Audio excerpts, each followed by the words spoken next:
Hello, hello. Welcome back to another AJATT slash Mia slash Refold progress video. This one marks 24 months, which means I've already been going at this for 2 years now, which is kind of amazing. Amazing in the sense that it doesn't really feel like 2 years has passed by, but yeah, the passage of time has been a little bit weird lately, I suppose. At least my perception of it. I'll get into that later. They're just starting off the video. This past 6 month period has mainly been focused on beginning output, and I didn't really have many concrete goals when I was going into this last 6 months, but I at least wanted to begin outputting with natives, both via text chat and voice call, and I am happy to say that I've been managing to do both of those things. So, of course, the big issue with output compared to the rest of AJAT is that you actually need to interact with other people for output. Pretty much the whole time I've just been going solo. I've just been loading up TV shows, movies, manga, books, anime, whatever, and I've just been immersing and doing some Anki, doing some passive immersion, but that's been pretty much my overall flow of AJAT. And now introducing output into the mix, I needed to at least find a source of natives I could message or have voice chats with. And this turned out to be a little bit more difficult than I expected. So, like my personal situation, unfortunately, I'm not like Matt, who lives in an area where there are Japanese people around his age coming in and out. So I think his situation was like he lived next to, or he went to a college that had a lot of Japanese exchange students, and that's I was able to do a lot of output after he'd been already AJATting, I think, for like 3 years or something. But unfortunately, I live in an area where I think there are almost no Japanese people. There are a bunch of other types of people. Like this is an area where a lot of people come from overseas, I guess, but just not Japan because I'm on the East Coast and I think most Japanese tend to go on the West Coast. It's sort of like an issue of proximity, I think. But yeah, anyway, this meant I needed to utilize some kind of site, Discord, mobile app, whatever. And so the first thing I actually ended up trying was this site called mylanguageexchange.com. At first look, it seemed okay. It was pretty straightforward. You could put in a your native language and you could put in the language that you're trying to learn, and you would see people that are sort of in the reverse position as you. So they have that native language and they want to learn your language. Obviously, there's not a big problem when your native language is English. I imagine it's a bit more difficult if your native language is something more obscure. But yeah, the website design itself looked kind of old. Not that I'm super particular about that kind of thing, but just one of the impressions I got. Uh, I think the major problem with this site that I had is that they have this system where you cannot message anyone first if you're not a premium member. So, in other words, if you're not paying for whatever pro service they have unavailable. If you're a free user, you have to basically wait for someone who has that pro service, membership, whatever, to actually go ahead and message you first. But they do have this kind of like poke system, like this Facebook style poke system, where you can look at their profile and you can just click this button and it sort of alerts them that maybe you want to have a conversation, I guess. The problem with this is that even if you poke someone, they can't message you back you have unless they have gold membership themselves. So if you both don't have the premium service, then you straight up just can't talk to each other. And yeah, no one with premium service messaged me, so that site was kind of a dead end unless I wanted to fork up some cash. And since that was the first site I was looking at, I decided, I'll probably have a look around rather than just straight up paying my way up through this site. The next thing I decided to try was a couple of different Japanese to English learning discords. If anyone's ever done language learning before, might be familiar with these kind of things. They're basically bunch of native speakers of X language who want to learn Y language get together, and vice versa. So native speakers of Y language want to learn X language, so in this case, Japanese and English. They get into a Discord server and they kind of just do pretty conventional language learning type of things. Like they'll have a call where it's sort of like screen share a book or something or a short story, and they'll have people just call on people, sort of like it's a classroom, and read stuff, or they'll do like games or practice conversations, stuff like that. And the expected problem, because I've been in these type of Discord groups or previously it was actually a Skype group. I was using that for Russian way back in the day. But yeah, the problem is pretty much that it's not very useful to do most of that stuff. I didn't really want to sit through those kind of games or study sessions or anything like that. I just wanted to talk to natives as normally as possible. And another big problem was that in these servers, it's mostly non-native speaking, sort of beginner broken Japanese to each other. And obviously, that is not going to be very useful to anyone. There's just not that many natives in the Discord, and if there are natives, they're not very active, or they mostly just want to speak English, it seemed like. So I decided I didn't want to bother with that, and I just left those and started looking for something else. And the next thing I finally settled on was this mobile app called Hello Talk. It's a pretty standard like language exchange app. Not that I've been on a lot of those, but it sort of just has a lot of features. It has like a timeline sort of social media-esque feed thing that you can use. It has um, a straight up like list like most other language exchange sites do, where you can just put in your native language you want to learn, and you'll find people who are in the reverse situation. And yeah, I pretty much just wanted to use that portion of the app, and I found it actually pretty good. For one thing, unlike the other site that I mentioned, you don't need premium membership to message people, which is very gracious of them. You can just straight up message people and they can message you back, and you can just have a conversation. You can even have voice calls without paying for premium membership, which I found very nice. And yeah, so my strategy for this app was pretty much just send out messages to a lot of natives. I tried to pick natives that seemed like I could have a decent conversation. We had at least some stuff in common. But still, I just ended up sending a lot of messages because, like I expected, a lot of people will just either never reply. I'd say this is about like 50% of the people I messaged just straight up never replied. And the people that did reply, a lot of the times the conversation just immediately died. It just went nowhere because we just had nothing to talk about and they didn't seem very interested in talking. They would send, you know, a couple of very short responses back, just sort of almost like obligatory responses. And no matter how many times I tried to actually start a conversation by asking about certain topics, they just, yeah, very short answers, not very, didn't seem very interested. So, yeah, I'd say I ended up actually chatting with about 15 people or so that actually, when I say chatted, I mean actually had a conversation that went somewhere and were able to talk for a while, or at least over the course of a couple days, about some specific topic or two. And I probably messaged over 100 people. So yeah, that's about a 15% return rate. I may have messaged even more. I didn't actually count, but that's just sort of my off the top of my head calculation.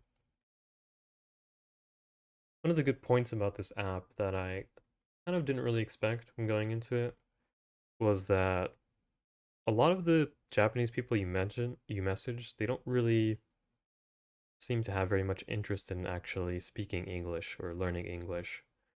Um, like a lot of the Japanese people I talked to, it was only in Japanese. I'd only have conversations in Japanese, and they might mention that eventually that they'll try to speak some English too, but they never did. They pretty much just never contacted me, or they just simply never brought it up. So they were just completely content with having conversations in Japanese with me.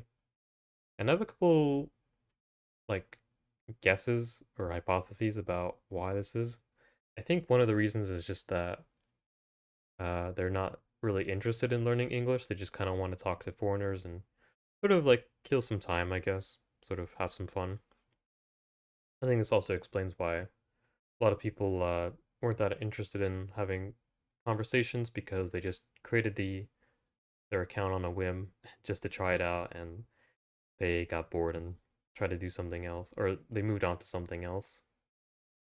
And probably another big reason is that their English ability is just not at the level where they can hold conversations. I say this because the people that actually did try to speak English with me was very rough going. They could not really hold up a conversation. Um, it was just very basic English, very broken English usually, and a lot of the stuff I replied back to them they didn't really understand, and they had to use the translate feature, which is one of these this app has a lot of like language learning themed features, and that's one of them. Is that in the chat you have with people, you can just sort of long tap on a message and just sort of Google Translate it basically. And I saw that happening a lot when I tried to speak English with people.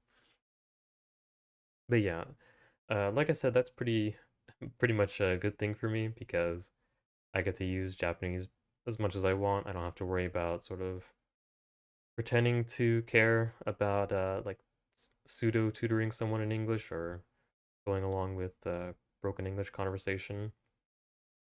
And not that I'm like degrading these people's efforts, but I just think that, you know, the conventional language learning approach is not very effective. And yeah, even if I were to go along with that, it wouldn't really help them out. So I just prefer to stick with Japanese conversation.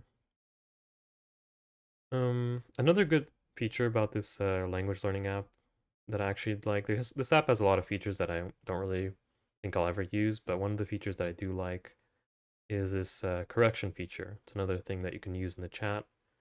And basically, how it works is, say someone messages you with something. Let's say they're messaging you something in English and they make a mistake.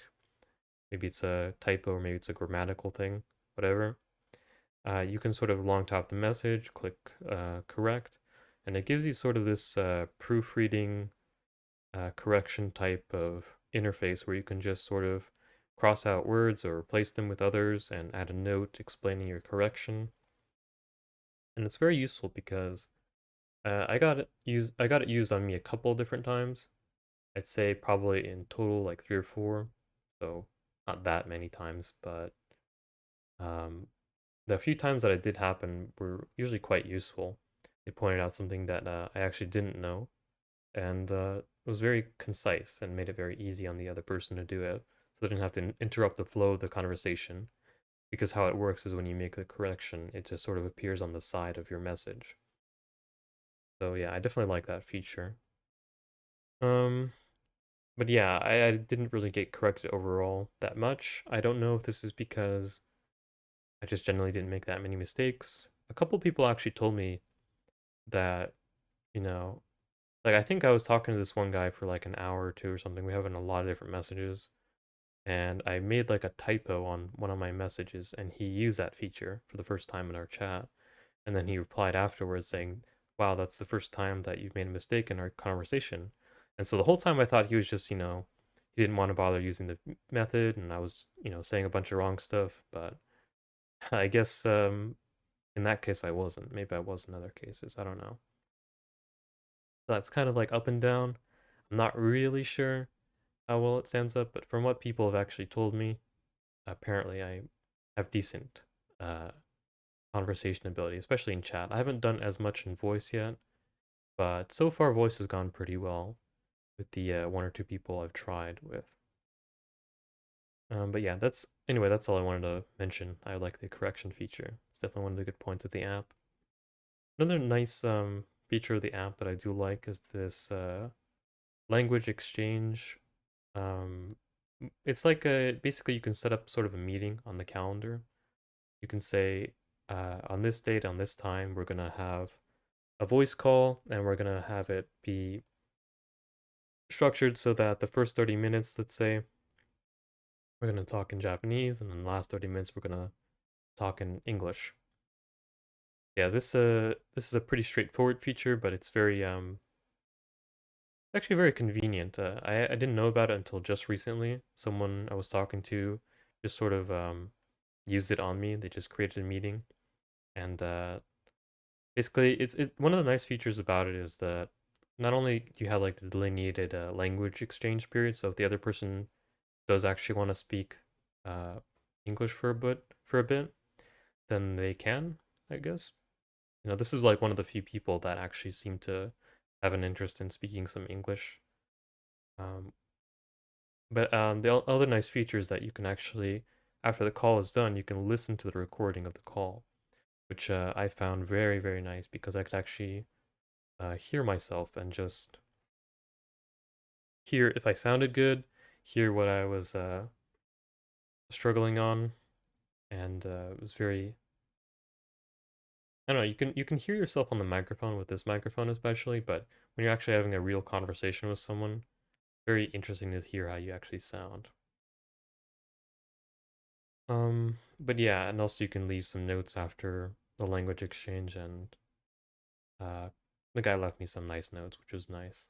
He just said my Japanese was very good.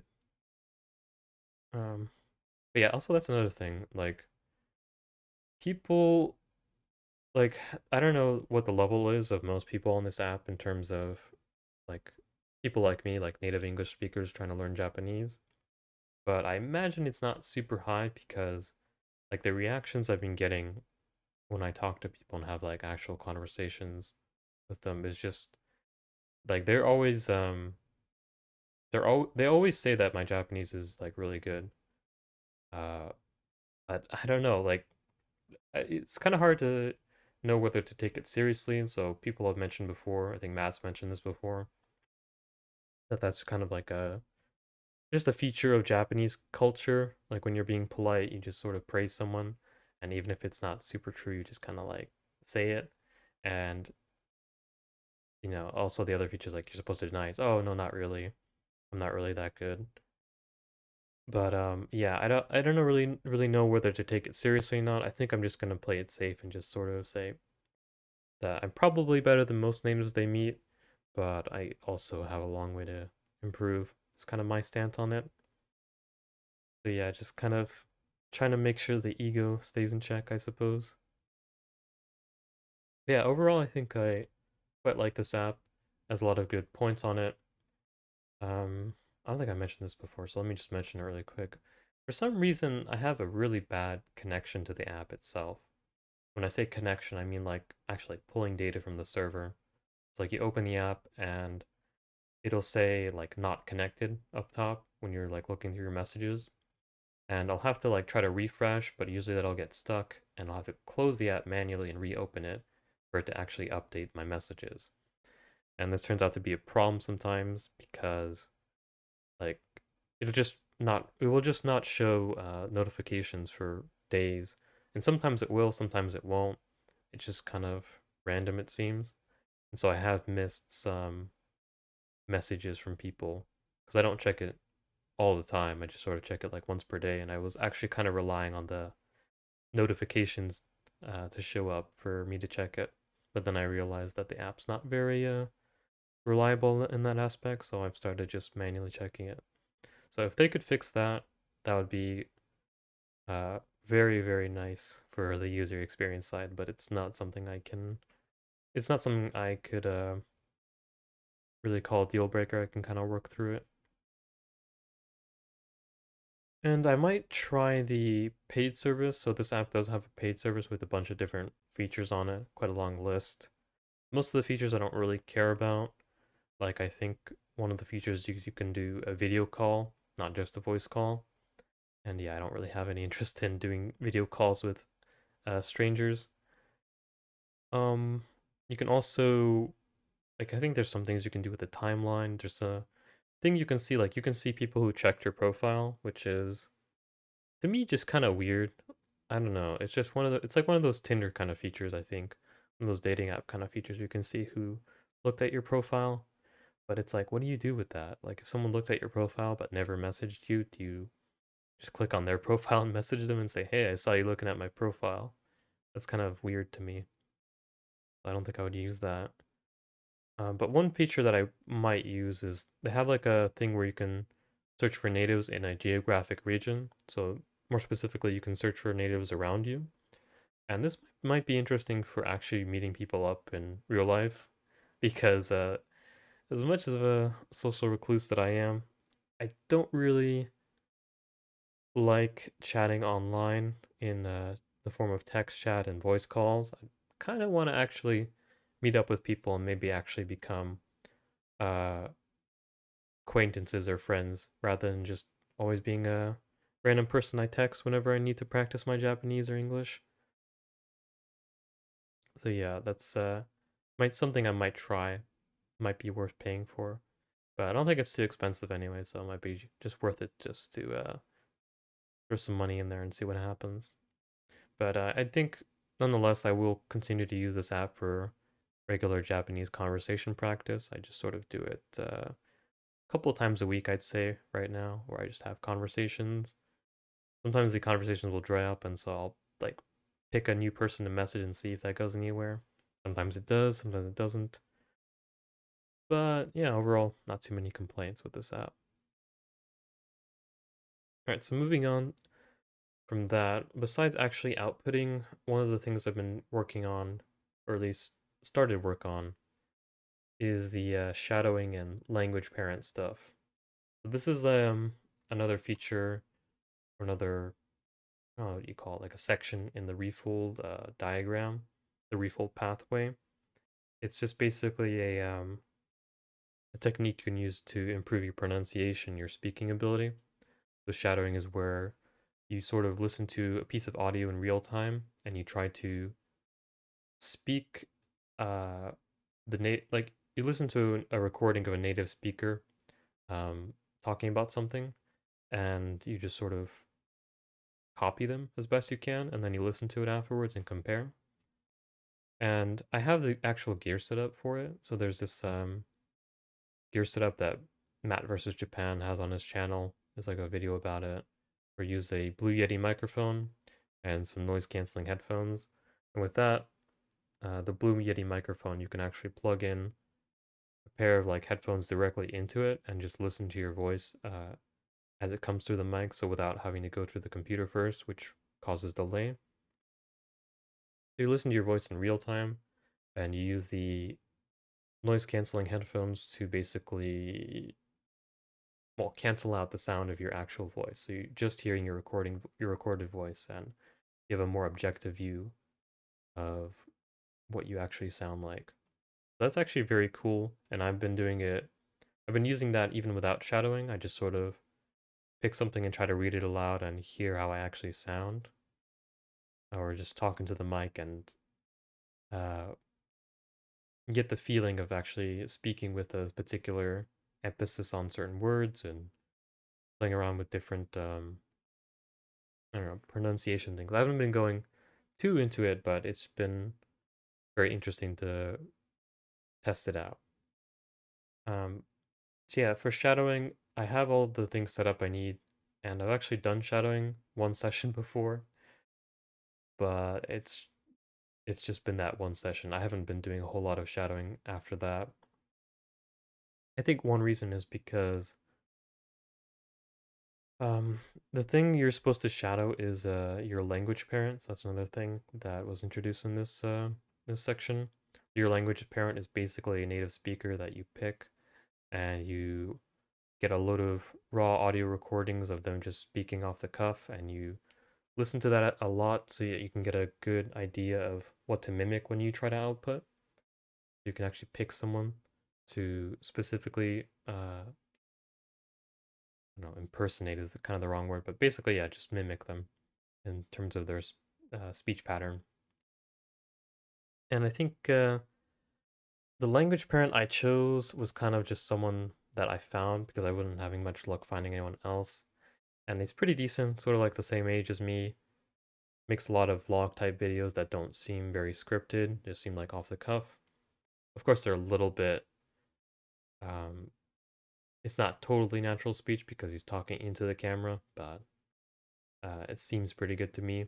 The only real problem that I have is that his dialect is not really standard Japanese exactly. He kind of speaks standard Japanese a lot, but um, he is originally from Kansai, so yeah, that's gonna cause some differences in speech to show up occasionally. So different pitch accents I notice sometimes, or different specific Kansai.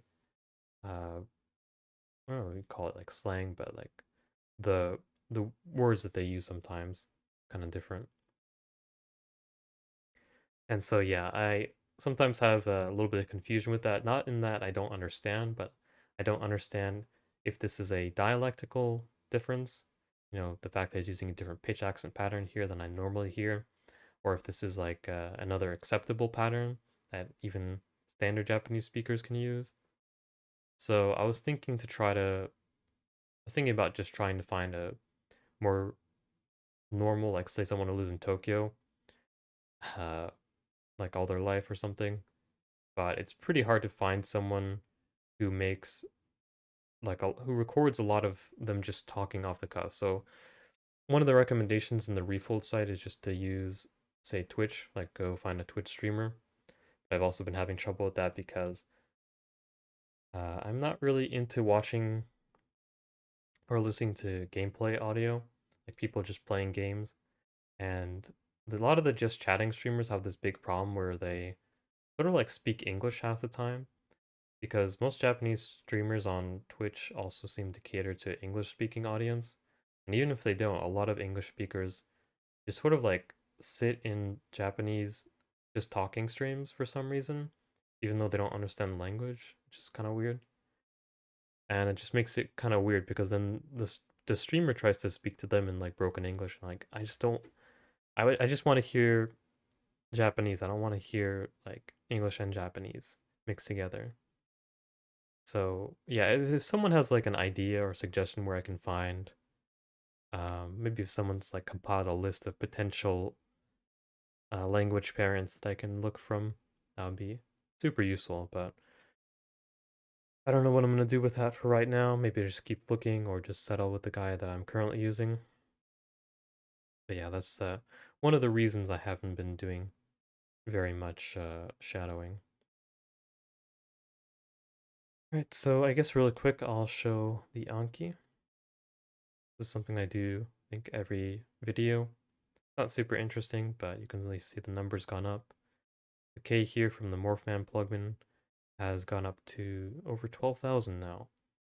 So I guess you could say I know over 12,000 words in Japanese. Is that a lot? Is that not that much? Don't really know. I'd say it's kind of like the midpoint. I probably know more than 12,000, more than this number shows, but I'm not really too particular about keeping Morphman completely in sync. But yeah, that's pretty much Anki. I just make cards and do the review every day. Alright, so moving on. I guess what I want to talk about now is sort of the time I've been putting into Japanese study, immersion, because that's actually kind of changed a fair amount. And partly this is because I've just been doing different stuff IRL. So I've been uh, just getting into hobbies that I haven't really been doing because of Japanese, or just been doing some stuff that I needed to take care of, like learning about a couple different things, like say for work.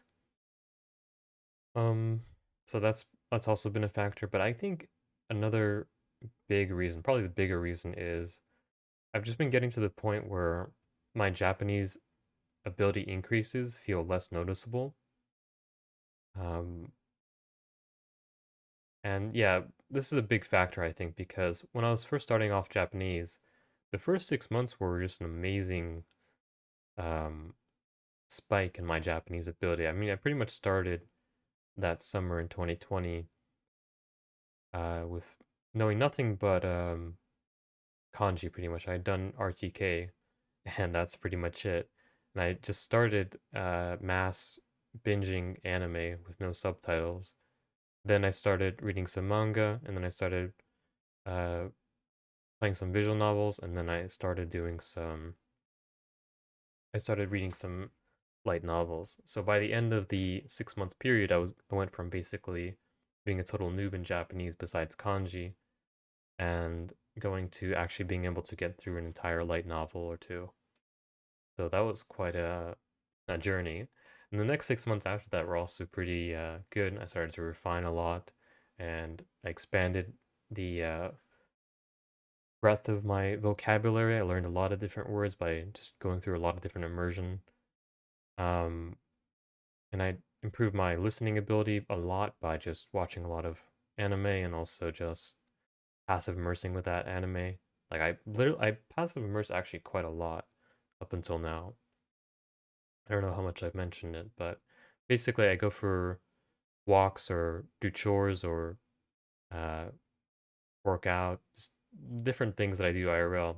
And I've always pretty much done passive immersion with those things, and that's added up in a ton of hours, I think, and is one of the reasons why I think my listening ability is actually pretty good for what it is.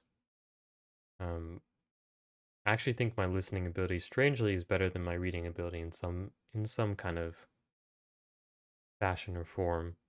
I'll get more into that a bit later, but yeah, I've been doing a lot of passive immersion and had a lot of improvement in my Japanese in the early like 6 months to year and a half.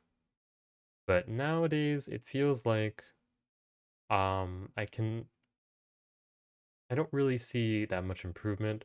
I still see improvement, of course. I still learn new things and I still get better at things, but it's not as massive. Like there's nothing. It's not like I can suddenly read a whole piece of content that I wasn't able to read before. It's just it gets a little bit easier, or I have to look up things a tiny bit less. I mean, I already don't have to look up things that much at all, depending on the type of immersion. It's a really simple slice of life type of book or manga, then I almost never have to look up stuff, I think. Usually just for my own sake, I look up a couple of things just to double check like pitch accent or I don't know, really small things like that. But even if I didn't do that, I would pretty much understand the whole material. And so when you get to that kind of level, I think the rush of just improving so much fades and you just turns into a routine, and that's why um, I haven't lost motivation for Japanese. It's just that it's not as exciting as it used to be, I'd say. So just become another thing that I do as part of my daily routine. Most of my immersion in this past 6 months, especially, has been just reading novels, mostly just for enjoyment rather than specifically for study. Because one of the things that I do quite like about learning Japanese is that I actually got into reading novels as just a thing. Like I just generally like picking up a book and reading it. It's very relaxing, and so I've been doing that a lot. I'm slowly getting back into anime, shows, movies, that kind of uh, material, but I think it's gonna be slow still. I just watch like an episode or two every now and then, and I don't really have the same drive to just binge watch a whole series like I did when I was starting. Um, well, another thing that did start the 6 months, which is actually new though, is I started listening to some audiobooks.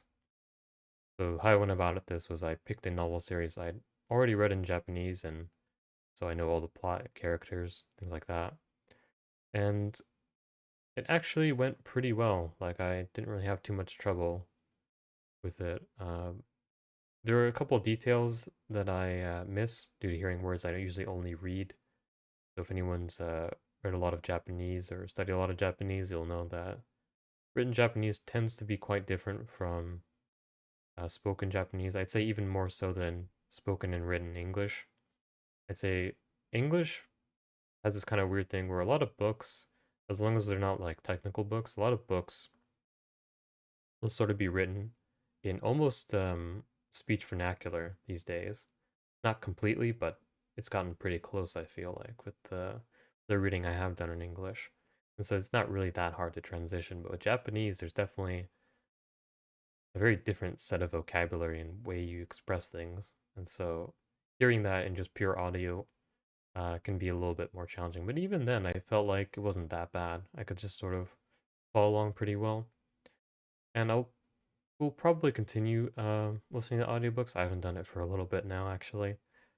Um, but one of the sad uh, points that I had was that I was really hoping I would be able to use Audible. So for anyone who's not heard of it, I think it's pretty popular. But Audible is this like Amazon service where you can just sort of sign up for like a monthly subscription and you can just listen to all these different audiobooks. And I was hoping to use that for Japanese, but unfortunately, to sign up for Japanese Audible, it seems like you need a Japanese credit card, which has definitely been the bane of a lot of different things I've tried to do with Japanese. Because I like wanted to buy Japanese books before, but uh, they either just don't sell them in my region, so they'll see that oh I don't actually live in Japan, and so they won't sell me it, even though it's like an ebook, or I'll need a Japanese credit card to pay with it, which of course I don't have. So maybe there's a way around that if anyone actually knows a way for me to get Japanese Audible without actually having to find a way to get a Japanese credit card or something. Or maybe if that's an easy thing I can do, then someone can let me know about that. But for now, I've been sticking with audiobooks I can find elsewhere. But yeah, overall, audiobooks feel pretty good. I'd say my listening skills, like I mentioned before, feel pretty good. I don't really have a problem understanding most content, but I do sometimes mishear words. Not mishear words, but sometimes I just draw a blank when it's a topic I'm not very familiar with. So if it's like a regular slice of life type of media or content, then it's pretty easy.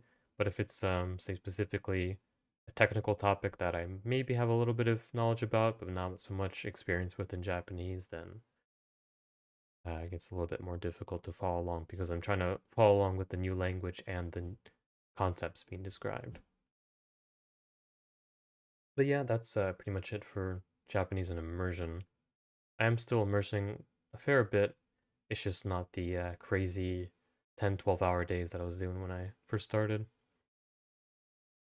So I guess this also brings up the question of motivation. I kind of mentioned it a little bit just now. And I'd say my motivation is kind of down when it comes to Japanese. It's not like completely gone or anything, but it's definitely, the fire is definitely grown weaker in a sense. And one of the big reasons for this, I think, is just that I was really planning on being able to go to Japan this summer on a trip because, as you may know from my previous videos, I mentioned that the only time I've been to Japan was in 2019, December, so right before COVID became pretty much a thing worldwide. And that was a really fun trip, but unfortunately, I hadn't really started Japanese. I'd only done RTK, and that was before I knew about AJAT. I found out about AJAT after. And so all this time I've been just, doing a lot of Japanese, getting better and better. And I was really hoping to be able to go either last summer or this summer to Japan and just sort of, one, make use of that. That would be pretty fun. But also just go somewhere. Like I've been home pretty much for the last 2.5 years, I'd say, ever since that Japan trip. So I've just been nonstop working, doing Japanese, working, doing Japanese, and doing nothing else. So a little change of pace would have been really nice, but yeah, unfortunately, Japan is still closed off, still can't go, and I don't know how long that's going to continue. Maybe it'll be continuing all the rest of the year or next year even. But yeah, just not being able to go to Japan anytime soon just kind of put a dent in my motivation, especially when it came to output, because a lot of the people I messaged in on Hello Talk, uh, they came up like I don't know if they just don't know that people can't really enter Japan right now, but they asked if I would come over and hang out, or basically they could show me around their town and stuff, which is all stuff I would definitely want to do. That sounds like a lot of fun to have like a person you kind of know there showing you around the place. I always think that's a lot more fun than traditional tourism. But yeah, the answer is pretty much sorry. I want to go, but I can't. And yeah, that's the unfortunate reality of that. But yeah, like I said, this is definitely taking a hit on my drive.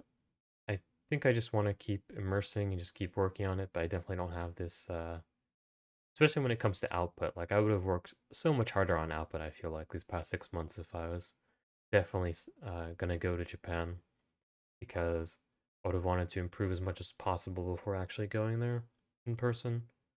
But now that that's not a factor anymore, I just back to taking it slow. Okay, so yeah, I think it's about time to start wrapping up this video. It's gone on quite long. So overall, I think I still have a long way to go in Japanese. I know that sounds a little bit weird after doing 2 years of pretty consistent AJATT, but it's just my conclusion right now. Um, I think one of the reasons is I measure my ability in Japanese compared to an actual native speaker. I think what some people do when they are learning a language, they sort of compare themselves to other people learning language. I think this happens a lot in conventional language learning, like if you're in a classroom with a bunch of other non-native speakers learning a language, you sort of compare yourself to them because they're just right in front of you. But of course, I don't have that. I pretty much am just solo learning, and yeah, that means I kind of naturally compare myself to native speakers. So I always kind of think, oh, could I have outputted this? Could I have, understood this as quickly as native? Things like that. And I definitely am not denying that I've gotten way, way better in these past 2 years than like an insane amount of progress has happened for sure. And people have commented that, and I do agree with that.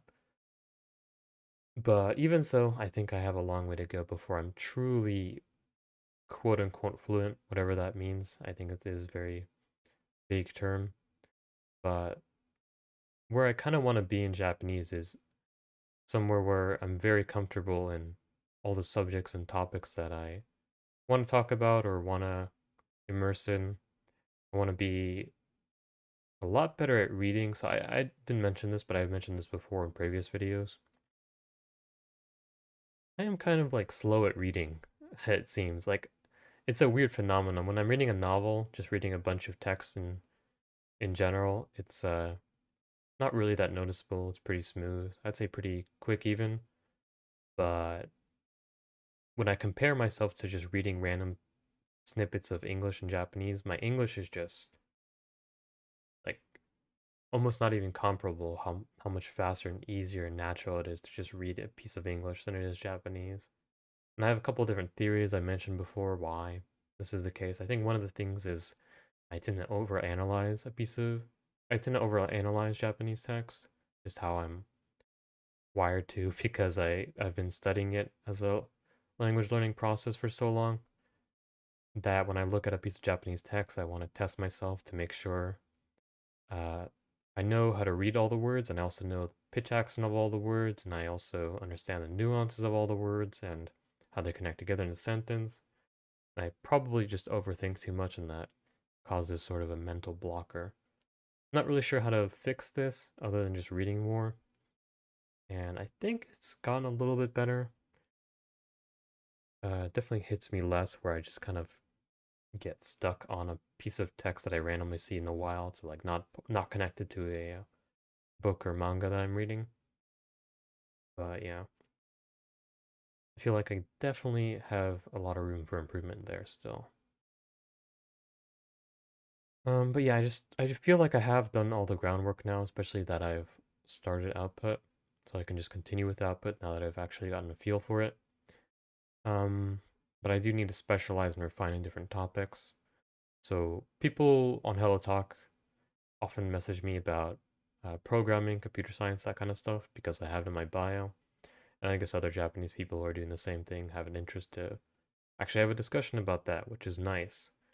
But I'm not so good at talking about that as I am in other topics just because I have no experience in reading that stuff and listening to that stuff. So that's something I want to focus on. I think maybe in this next 6 months I'll try focusing on more specific topics like that and hoping that I'll be able to utilize those subjects more in conversation. The next steps also definitely include a lot more immersion. I've been sort of slacking on immersion. I need to just kind of go back in a way to the early days where I was just binge immersing tons of stuff. Maybe I won't be able to completely get back there because, like I said, things are different now with my level and also IRL stuff, but I do want to at least try. I also want to try maybe using an italki tutor. So this is one of the things mentioned in Refold as well. Having like a professional uh, sort of language partner, or what is it, native speaker, sort of correct your mistakes and actually have a structured conversation, which could help a lot. Having conversations with random people has its up and downs. Like on one up, it's kind of easier to get started because it's much less formal. And the downside is you can get people who are not really interested or people who are not really keen to just correct you on mistakes. So I think I do want to try italki a bit at some point. As far as these types of videos go, I think there will probably be at least one more entry in the series. After that, I'm not really sure. So there will be a 30-month progress video, but I'm not sure if there will be a 36-month progress video and beyond. Kind of just depends on how much I have left to talk about because I feel like I've hit a lot of the major points now. So I've done a lot of different types of immersion. I mentioned previously in my videos, I've done like monolingual dictionary stuff, I've done shadowing, I've done language parent stuff. Obviously, I need to do a lot more of it. I've only just begun scratching the surface, but as far as new things to talk about, I probably am close to running out, and from here on, it's just more immersion, output practice, and rinse and repeat, that sort of stuff. So, yeah, if it turns out that I've kind of run out of things to talk about, I'll probably just end the series after that next video. But yeah, it's been I don't know, it's been a very interesting experience just making these videos. I sort of made the first one, as I said before, on a whim, just sort of a personal documentation. Not really expecting people to listen to it, but it turned out pretty nice. A bunch of people watched it, and I'm definitely happy that people are watching these videos and seem to like them. They are kind of a pain to make, by the way. I know it seems really simple just sitting in front of a microphone and talking to it, but talking to a microphone for like 30 minutes to an hour without any cuts or I don't know, like there's nothing going on the screen, obviously. It's just me staring at my computer to monitor, just talking off the top of my head. It's not something I'm very good at naturally, I would say. I've been practicing at it a lot over this past year or two, but probably am not that good overall. So these videos kind of take me a while to make because I'll get 30 minutes in or something, an hour in, or I'll record the whole thing. I listen back to it and decide, you know what, I don't really like how I sounded, and I'll just completely start over. So yeah, it's kind of a bitch to make these, but at least the editing is nice and easy. Alright, so I think that's about it for this video. Hopefully you enjoyed listening to it. If you did, um, yeah, hopefully we'll meet again in the 36-month progress video, or actually not 36-month, 30-month one. Yeah, take care.